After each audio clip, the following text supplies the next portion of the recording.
اعوذ باللہ من الشیطان الرجیم بسم اللہ الرحمن الرحیم الحمد للہ رب العالمین الصلاة والسلام علی اشرف الانبیاء والمرسلین وخاتم النبیین سیدنا و مولانا علی رسولہ الکریم وأہل بیتہ الطیبین الطاہرین المعصومین المظلومین اما بعد فقال اللہ تبارک و تعالی فی کتابہ المجید وفرقانہ الحمید بسم اللہ الرحمن الرحیم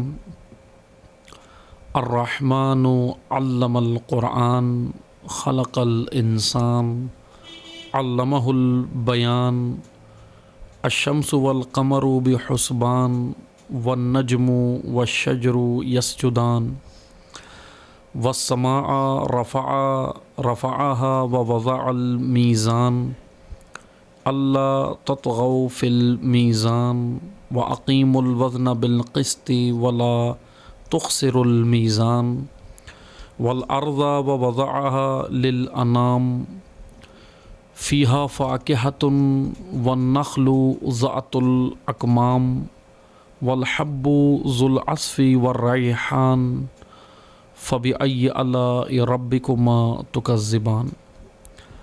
صدق اللہ العلی العظیم۔ محترم سامعین کرام، السلام علیکم ورحمۃ اللہ وبرکاتہ۔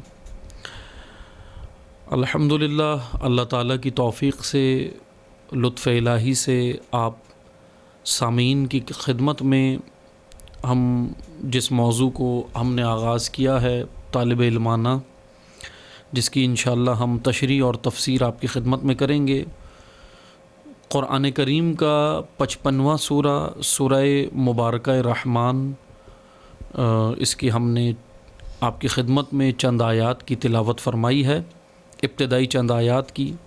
انشاءاللہ اسی سورہ کی آپ کی خدمت میں تشریح اور تفسیر طالب علمانہ شروع کی ہے، جس کا ایک درس اور ایک لیکچر ہو چکا ہے۔ آج اس کی دوسری نشست ہے۔ اس توفیق پر ہم اللہ تعالیٰ کا شکر ادا کرتے ہیں۔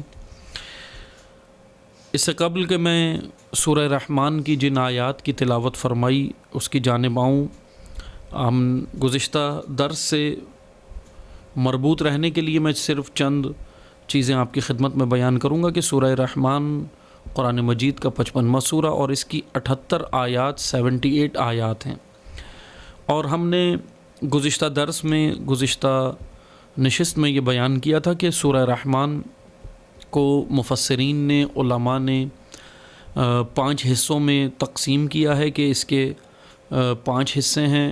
سمجھنے کے اعتبار سے ہمیں اس کو مطلب مختلف حصوں میں تقسیم کیا گیا ہے، اور وہ ہم نے 5 حصے آپ کی خدمت میں گزشتہ درس میں بیان کیے تھے۔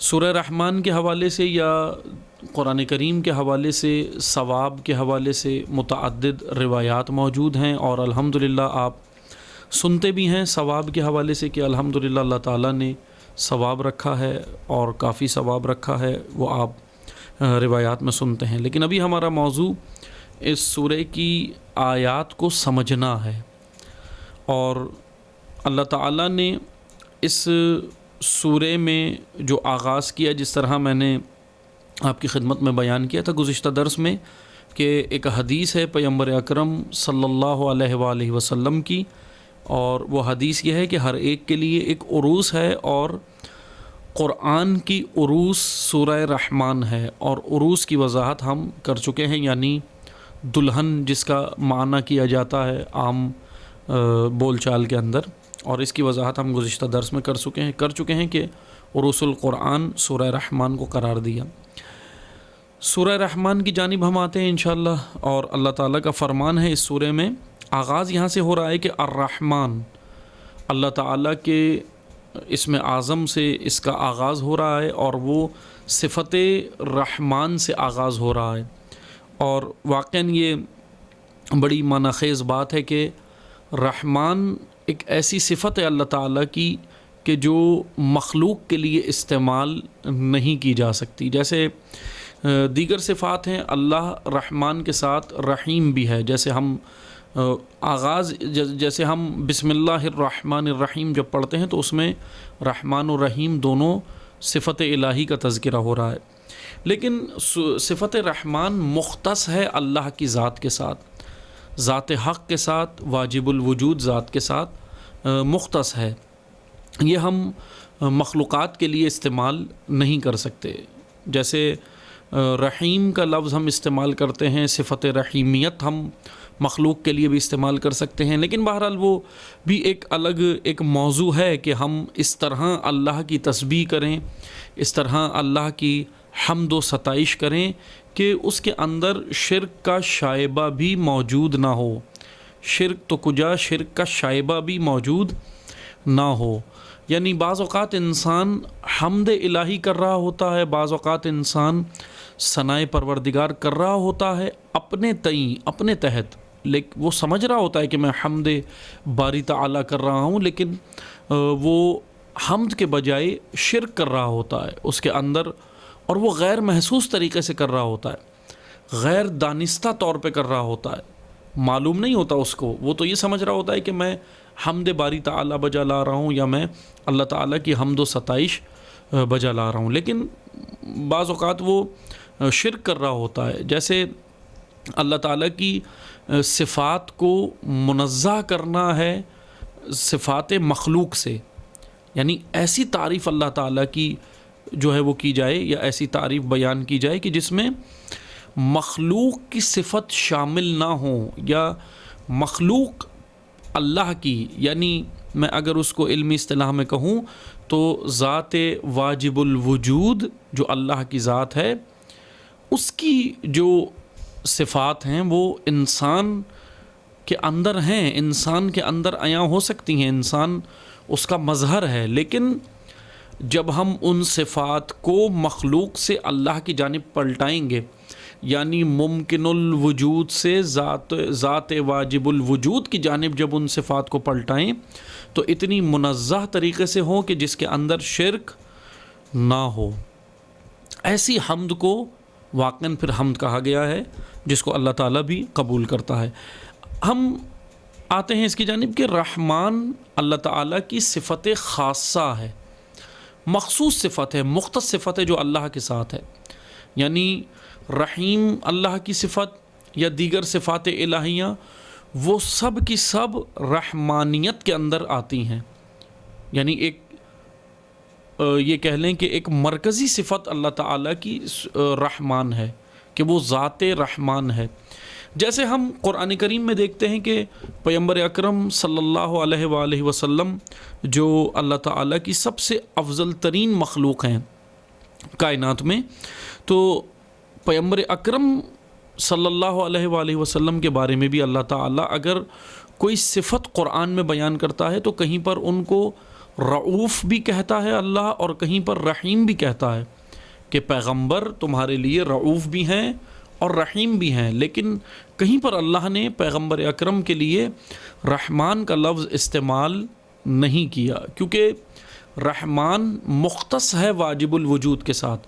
ممکن الوجود کے ساتھ رحمان مختص یا صفت رحمانیت ممکن الوجود میں آ نہیں سکتی، قاعدے سے ہٹ کر ہے، قاعدہ ہی الگ ہے.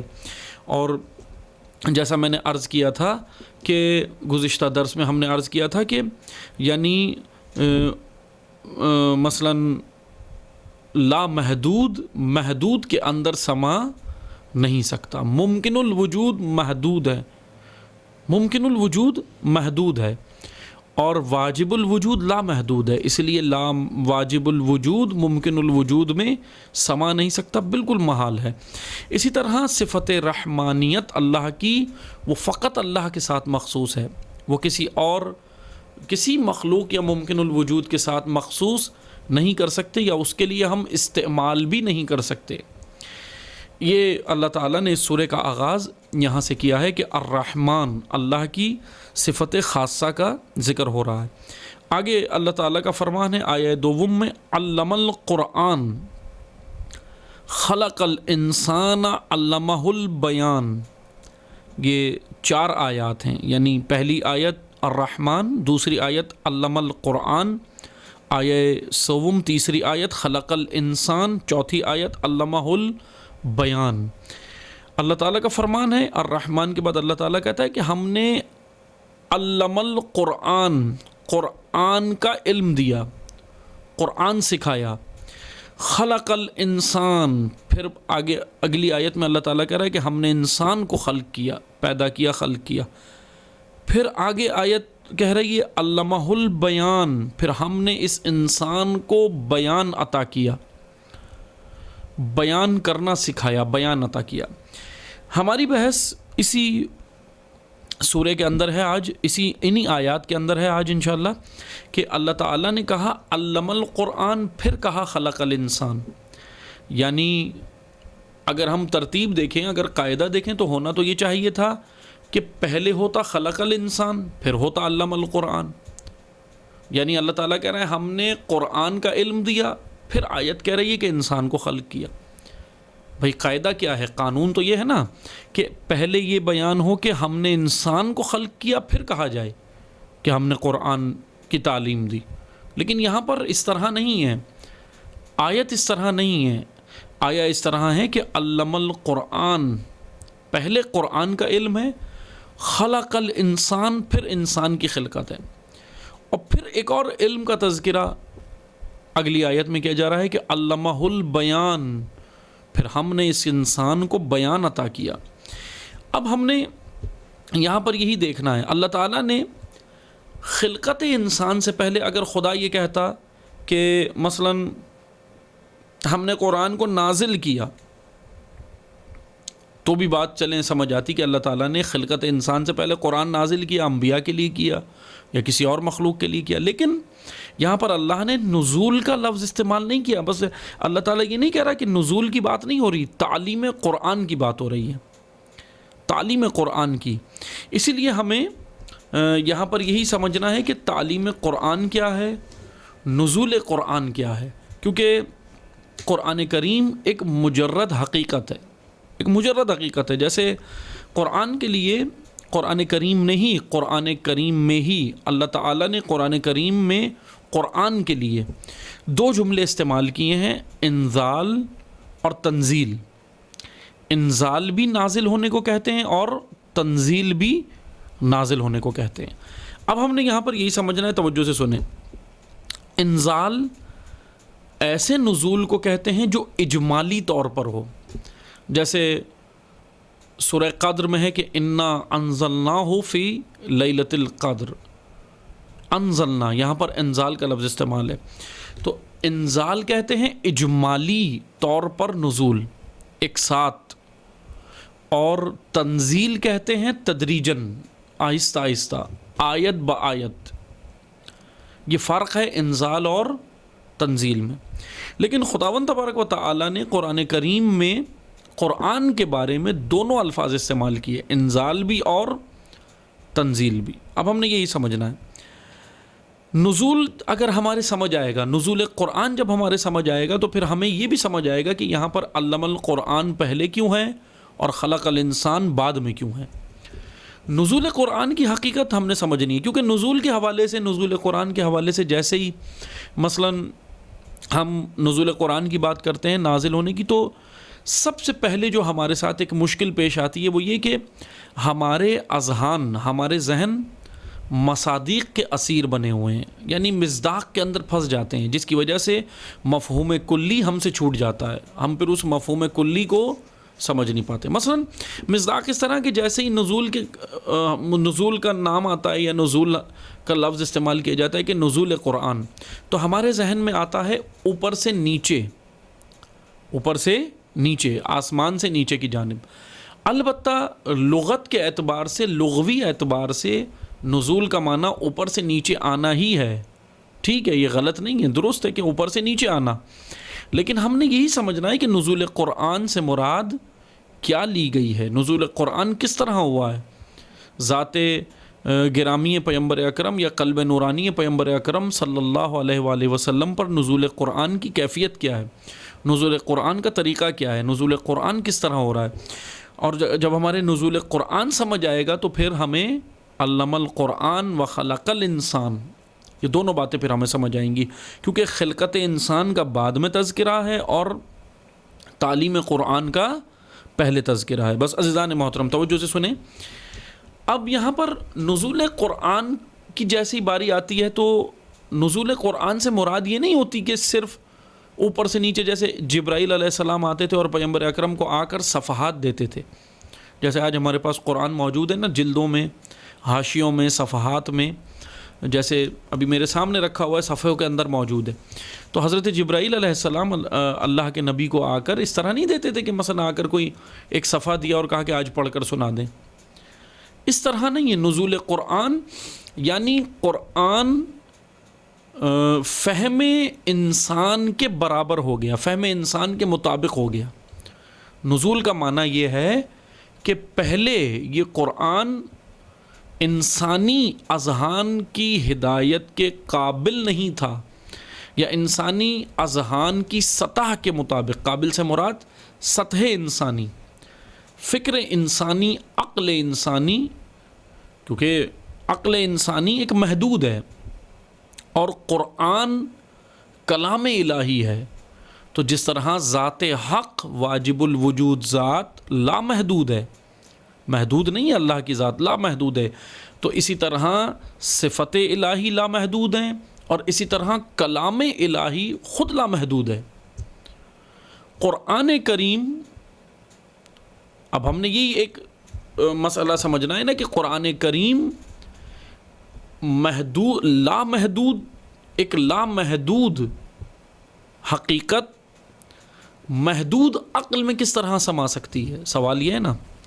تو یہی نزول کا معنی ہے کہ انسان کی عقل محدود ہے اور یہ لامحدود کلام الہی، وَلَقَدْ يَسَّرْنَا الْقُرْآنَ، یسرنا القرآن، قرآن آسان کر دیا، اللہ نے آسان کر دیا۔ خود قرآن کریم کہنا نا اللہ نے آسان کیا، آسان سے مراد کیا ہے؟ یعنی یہ فکر انسانی اور عقل انسانی کے مطابق ہدایت بن گیا ہے۔ اس سے پہلے قرآن کہاں تھا؟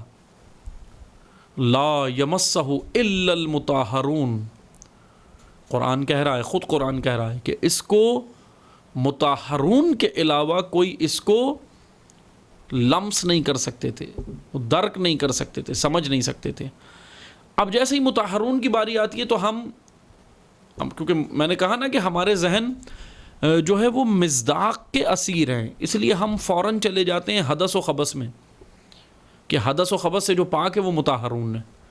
بے شک مطہرون وہ بھی ہیں، لیکن وہ ایک مصداق ہے، حدث و خبث سے پاک مطہرون وہ ایک مصداق ہے۔ لیکن یہاں پر جو مطہرون کی بات ہو رہی ہے وہ جسمانی مطہرون نہ کہ حدث و خبث سے جو پاک ہوں، ایسی نجاست سے جو پاک ہوں، بلکہ وہ مطہرون کہ جو کلام الہی کو سمجھنے کی وسعت، کلام الہی کو سمجھنے کی طاقت اور کلام الہی کو سمجھنے کے جو ہے وہ اپنے اندر صلاحیت رکھتے تھے۔ یعنی یہ قرآن ایک مجرد حقیقت ہے، یہ قرآن ایک ایسی حقیقت ہے جو خلقت انسان سے پہلے بھی تھا، کہ جو آیت کہہ رہی ہے نا کہ علم القرآن وخلق الانسان، علم القرآن خلق الانسان، پہلے قرآن کی تعلیم پھر خلقت انسان۔ تو بس یہ آیت یہی بتا رہی ہے کہ خلقت انسان سے پہلے قرآن تھا، لیکن انسان کی دسترس سے باہر تھا، کیونکہ کلام اللہ، کلام الہی لامحدود ہے، کلام الہی ایک مجرد حقیقت ہے، کلام الہی قدیم ہے، جس طرح ذات حق قدیم ہے اسی طرح کلام حق بھی قدیم ہے۔ ایک بحث ہے نا، جیسے بعض لوگ بحث کرتے ہیں اس حوالے سے، جیسے متکلمین کے درمیان بھی علم کلام کے جو علماء ہیں، مفسرین ہیں یا متکلمین ہیں، ان کے درمیان بھی ایک بڑی بحث ہے نا کہ قرآن قدیم ہے یا حادث ہے، ایک بڑی بحث یہ چھڑی ہوئی ہے، بہرحال چلی آ رہی ہے زمانے سے۔ تو قرآن کی یہ آیت سورہ رحمان کی ابتدائی دوسری آیت ہی یہ بتا رہی ہے کہ قرآن قدیم حقیقت ہے، ایک مجرد حقیقت ہے، نہ کہ حادث ہے بلکہ ایک قدیم ہے۔ ذات حق جب قدیم ہے تو اس کا کلام بھی قدیم ہے۔ اب یہاں آئیے کہ اللہ تعالیٰ نے ہمیں یہی بتایا کہ خلقت انسان سے پہلے قرآن موجود ہے۔ ابھی انسان خلق بھی نہیں ہوا، ابھی انسان خلق نہیں ہوا، قرآن موجود ہے، لیکن وہ اس طرح موجود نہیں تھا جیسے ابھی ہمارے پاس لفظوں میں الفاظ کی صورت میں بات نہیں ہو رہی۔ جیسے ابھی ہے میں آپ کی خدمت میں پڑھ کے سنا رہا ہوں کہ الرحمن علم القرآن خلق الانسان علمہ البیان، یہ تو الفاظ لکھے ہوئے ہیں نا۔ قرآن اس طرح نہیں تھا پہلے، خلقت انسان سے پہلے اس طرح نہیں تھا جیسے الفاظ کی صورت میں، بلکہ اس کی ایک حقیقت، وہ ایک جدا حقیقت ہے، وہ ایک الگ حقیقت ہے۔ قرآن اس حالت میں نہیں، کسی اور حالت میں تھا، کیونکہ یہ ایک مجرد حقیقت ہے۔ پھر کیا ہوا؟ خلقت انسان۔ اب یہاں پر علم القرآن، کس کو قرآن کی تعلیم دی اللہ نے، یہ ہم نے دیکھنا ہے۔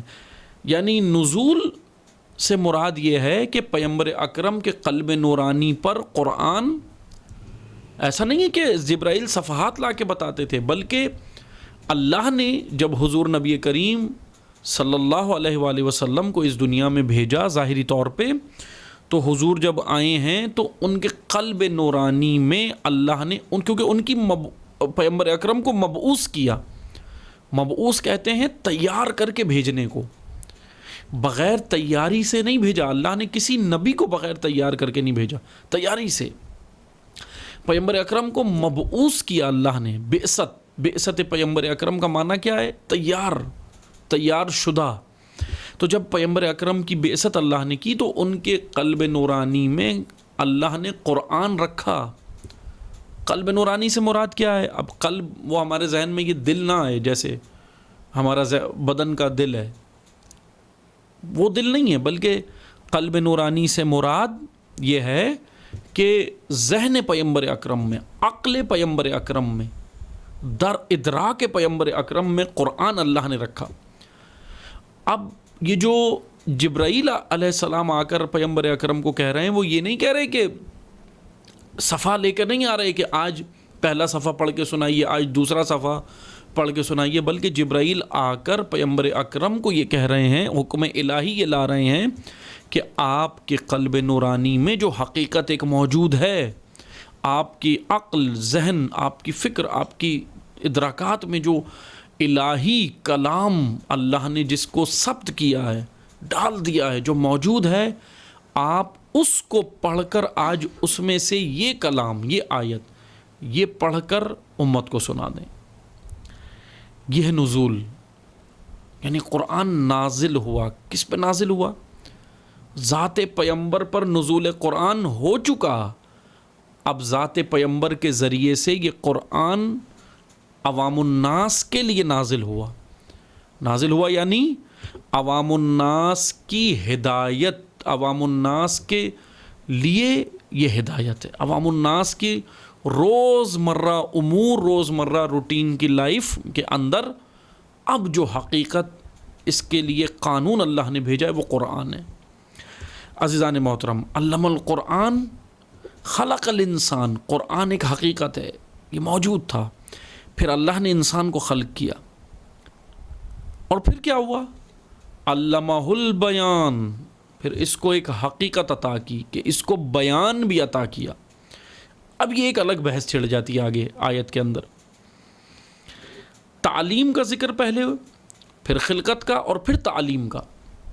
کس طرح اللہ نے دو تعلیمات کے درمیان میں خلقت انسانیت رکھی ہے، خلقت انسان رکھا ہے۔ اب یہ ہم نے سمجھنا ہے۔ خلق الانسان علمہ البیان، پھر اس کو ہم نے بیان عطا کیا۔ علم القرآن جو خدا پہلے کہہ رہا ہے، اس کا معنی یہ ہے، اب میں اگر اس کی وضاحت کروں مختصر سے الفاظ میں، تو علم القرآن یعنی پہلے اللہ نے ہدایت کو پہلے خلق کیا، یعنی ہدایت پہلے اللہ نے خلق کی اور ہدایت لینے والا بشر بعد میں خلق کیا اللہ نے۔ کیا خوبصورت اللہ تعالیٰ نے حقیقت بیان کی ہے کہ یعنی مقصد خلقت انسان پہلے بیان ہوا، پہلے خلق ہوا، مقصد خلقت انسان کی خلقت کا مقصد پہلے اللہ نے خلق کیا، اور وہ مقصد ہے ہدایت، انسان کی ہدایت، وہ پہلے خلق کیا اور انسان کو بعد میں خلق کیا۔ کیا لطف پروردگار ہے، یہ بہت بڑا لطف ہے اللہ کا، کرم ہے یہ پروردگار کا کہ اللہ نے ہوتا تو یہ ہے نا عموماً کہ انسان جب خلق ہو جائے، انسان جب دنیا میں آ جائے، پیدا ہو جائے، تو پھر ہم اس کے لیے ضرورت کی اشیاء بناتے ہیں۔ جیسے آپ نے دیکھا نا، بچے کی ولادت ہوتی ہے، دنیا کے اندر آتا ہے، تو آپ پھر اس کے لیے انتظامات کرتے ہیں نا، اس کے کھانے پینے کا، اس کے پہننے کا، اس کے اوڑھنے بچھونے کا، یہ ساری چیزیں ہم کب شروع کرتے ہیں؟ اس کے دنیا میں متولد ہونے کے بعد۔ لیکن لطف الہی وہ اس سے بڑھ کر ہے، اللہ نے ہمارے لیے جو سب سے زیادہ وجود انسان کے لیے، جس کے بغیر وجود انسان قائم نہیں رہ سکتا، وہ ہے ہدایت۔ اللہ نے ہدایت پہلے خلق کی، انسان بعد میں خلق کیا۔ یہ جو آیت کہہ رہی نا کہ علم القرآن، یعنی تمہیں ہدایت، قرآن یعنی ہدایت، تمہارے لیے جو تعلیم ہدایت تھی قرآن کی صورت میں، وہ پہلے خدا خلق کر چکا تھا۔ خلق الانسان، پھر انسان کو خلق کیا۔ اور اب یہ لطف پروردگار کا کیا ہوا؟ اللہ تعالیٰ کا لطف کیا ہے سب سے بڑا؟ کہ پہلے ہدایت، پھر لطف پروردگار عالم کیا ہوا؟ خلقت انسان، پھر اس کے بعد ایک اور لطف، انسان ایک بہت ہی منفرد مخلوق، اس کو بیان بھی عطا کیا، علمہ البیان۔ اب ہم نے یہ سمجھنا ہے کہ بیان کیا ہے۔ بیان عام بول چال میں ہم کس کو کہتے ہیں؟ یہ جو میں آپ سے گفتگو کر رہا ہوں، بول رہا ہوں نا، میں اپنی بات کو پہنچا رہا ہوں آپ تک، یہ بیان لغوی اعتبار سے بیان اسی کو کہا جاتا ہے کہ اپنے بولنے والا۔ جیسے علماء منطق کے اندر منطق کیا کہتی ہے؟ انسان کو حیوان ناطق، جو فلاسفہ اور اہل منطق اور فلسفی حضرات انسان کے لیے جملہ استعمال کرتے ہیں، وہ کہتے ہیں حیوان ناطق، یعنی ایک بولنے والا حیوان، انسان کے لیے جو علماء منطق استعمال کرتے ہیں۔ لیکن نطق کے معنی ہے کیا؟ یہاں پر ہم نے یہ سمجھنا ہے، خالی صرف بولنے والا۔ جیسے میں ابھی بول رہا ہوں، یہ بولنا کیسے ہے؟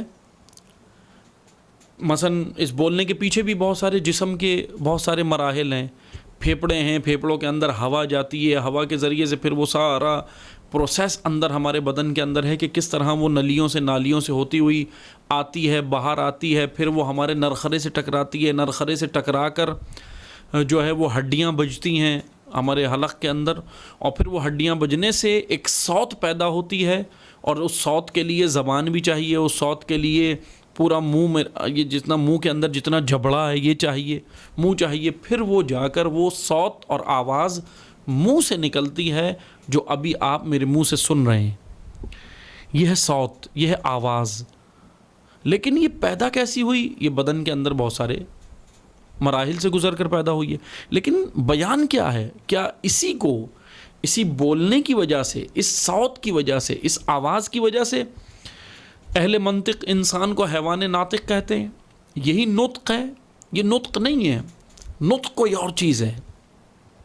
ورنہ اگر یہ صوت کی ہم بات کریں کہ جیسے میرے منہ سے ابھی صوت نکل رہی ہے، آواز نکل رہی ہے، صوت یعنی آواز، عربی زبان میں صوت کہتے ہیں آواز کو۔ جیسے ابھی آپ آواز سن رہے ہیں، صوت یعنی سواد کے ساتھ صوت، ابھی آپ صوت سن رہے ہیں، یہ صوت تو جانور کے اندر بھی ہے، جانور بھی آواز نکالتا ہے، پھر اس کو ناطق کیوں نہیں کہا گیا؟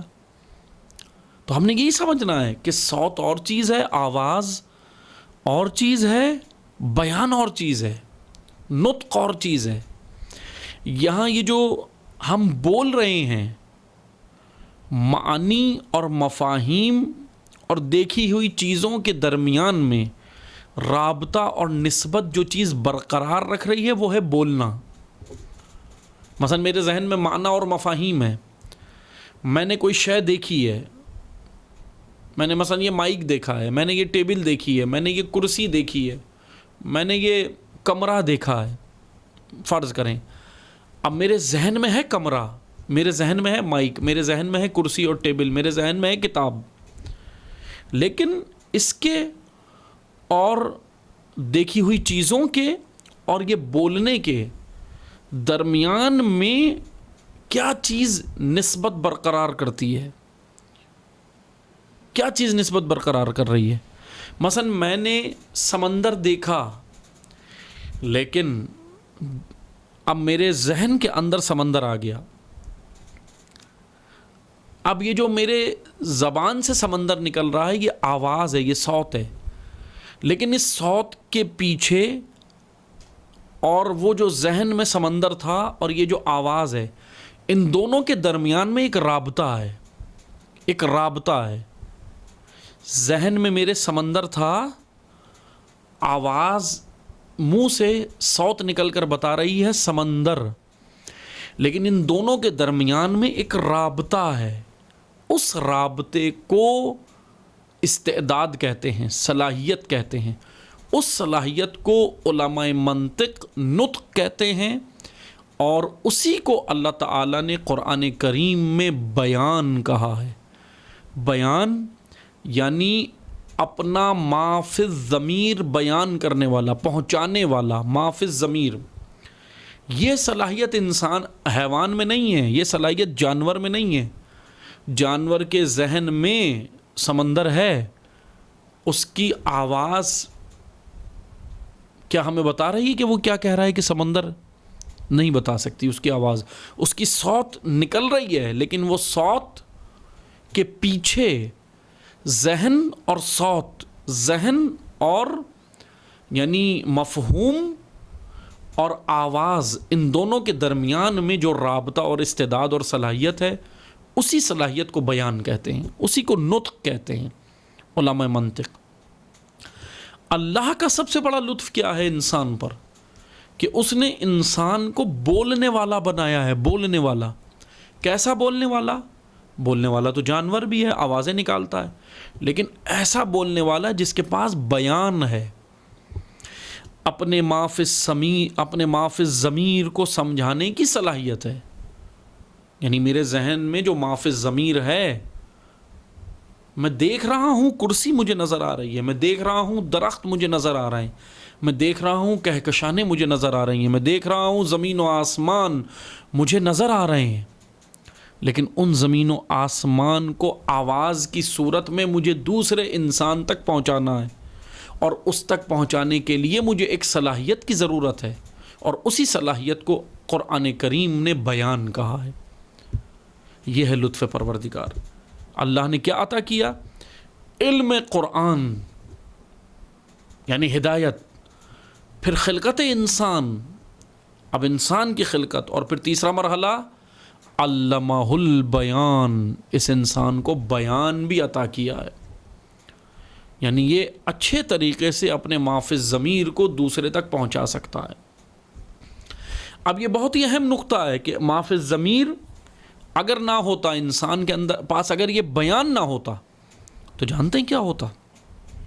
ابھی ہمیں یہ بہت عام سی بات لگ رہی ہے نا کہ جی یہ کیا مطلب اپنا ما فی الضمیر سمجھانے کی یہ بات قرآن نے کیوں کر دی؟ ایسی بات عام لگ رہی ہے نا یہ بات، لیکن سوچیں، غور و فکر کریں کہ اگر یہ ما فی الضمیر نہ ہوتا، اگر یہ بیان نہ ہوتا، اگر انسان حیوان ناطق نہ ہوتا، نطق نہ ہوتا، اس کے پاس نطق نہ ہوتا، تو جانتے ہیں کیا ہوتا؟ تہذیب انسانیت، تمدن انسانیت برقرار نہیں رہ سکتی تھی۔ کس طرح ہم ایک دوسرے سے بول چال کرتے، کس طرح ہم اپنی بات کو دوسرے تک ڈیلیور کرتے، پہنچاتے، کس طرح کرتے؟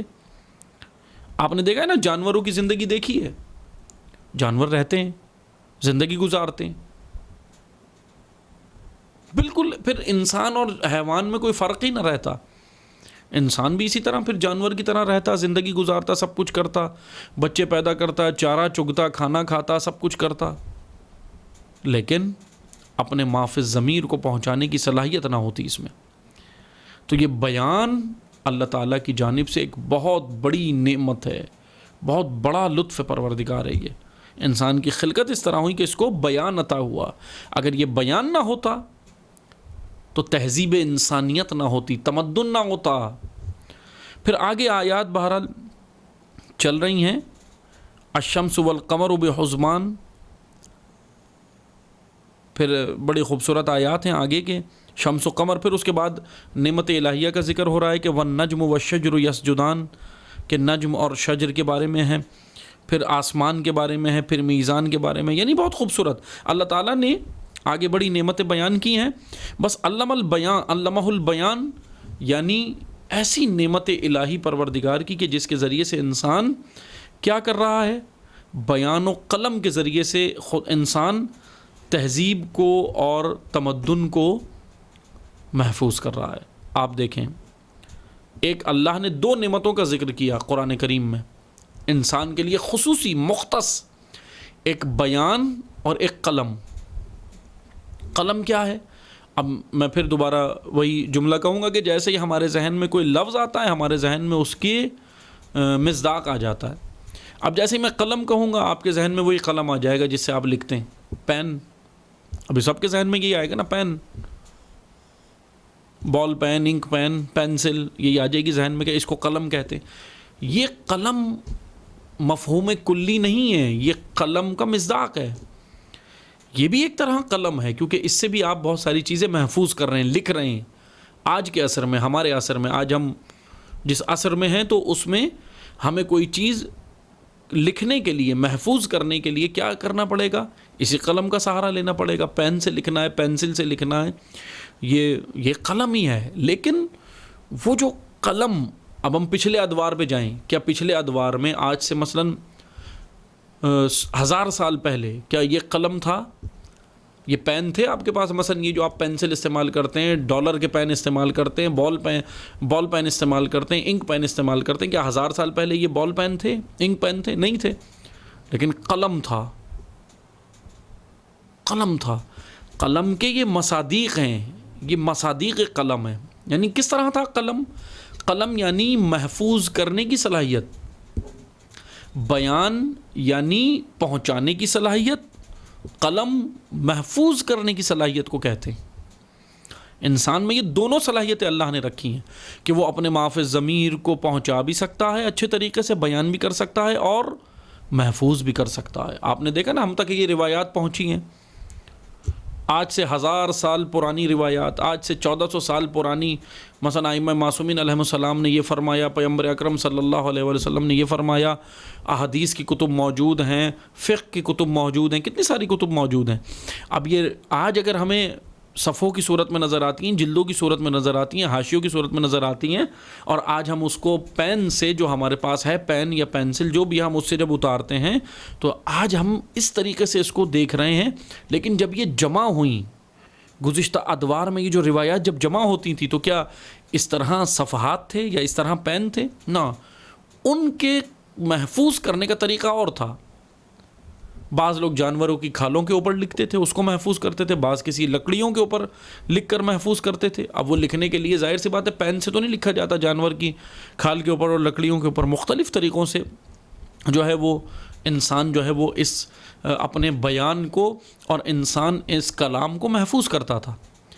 تو یہ دونوں صلاحیتیں اللہ تعالیٰ نے انسان میں رکھی ہیں. ایک اس کو بیان بھی عطا کیا، اور قرآن میں ایک اور جگہ پر قلم کا بھی ذکر ہوا کہ قلم بھی عطا کیا اور بیان بھی عطا کیا. کہ انشاءاللہ یہ لطائف پروردگار ہیں کہ اللہ تعالیٰ کی کتنی خوبصورت نعمت ہے کہ اس نے ہمیں پہلے ہماری خلقت سے پہلے ہدایت ہمارے لیے خلق فرما دی، ہادیوں کا انتظام کر دیا، ہدایت مقصد پہلے خلق کر دیا، پھر ہمیں اس دنیا میں بھیجا تاکہ ہم یہ نہ کہہ سکیں کہ پروردگارہ تو نے دنیا میں بھیج دیا، مجھے تو معلوم ہی نہیں تھا میں کیسے زندگی گزارتا، مجھے تو پتہ ہی نہیں تھا کہ میں کس کے پیچھے جاتا، اس لیے بس مجھے جو نظر آیا میں ویسے چل دیا.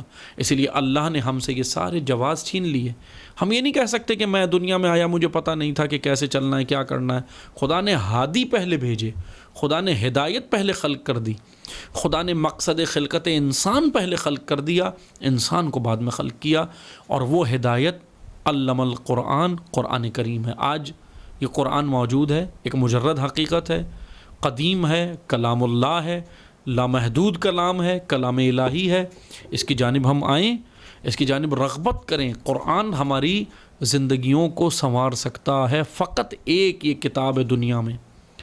یہ میں جذباتی بات نہیں کر رہا، ایک دعوے سے کہہ رہا ہوں، حقیقت ہے کہ ایک ہی کتاب ہے کائنات کے اندر جو انسان کو سنوار کر انسانیت کے سانچے میں ڈھالتی ہے، اور وہ ہے کلام اللہ، اللہ کا کلام، قرآن کریم۔ آج ہمیں قرآن کی جانب اس طرح آنے کی ضرورت ہے جیسا حق بنتا ہے۔ تلاوت ہم کرتے ہیں، قاری ہم ہیں، سب کچھ کر رہے ہیں، لیکن قرآن پر عمل، امپلیمنٹ، جب تک ہم قرآن کو اپنی زندگی میں نافذ نہیں کر لیتے، قرآن کا حق ادا نہیں ہوگا۔ کہ انشاءاللہ ہم اللہ تعالیٰ سے دعا کرتے ہیں خداوند تبارک و تعالیٰ ہمیں قرآن کریم جیسا اس نے نازل فرمایا اسی طرح خدایا ہمیں قرآن کریم کو سمجھ کر اس پر عمل کرنے کی توفیق عطا فرمائے انشاءاللہ۔ باقی جو آیات انشاءاللہ چل رہی ہیں، ہم انشاءاللہ اگلے درس میں پھر باقی کی آیات بیان کریں گے۔ والسلام علیکم ورحمۃ اللہ وبرکاتہ۔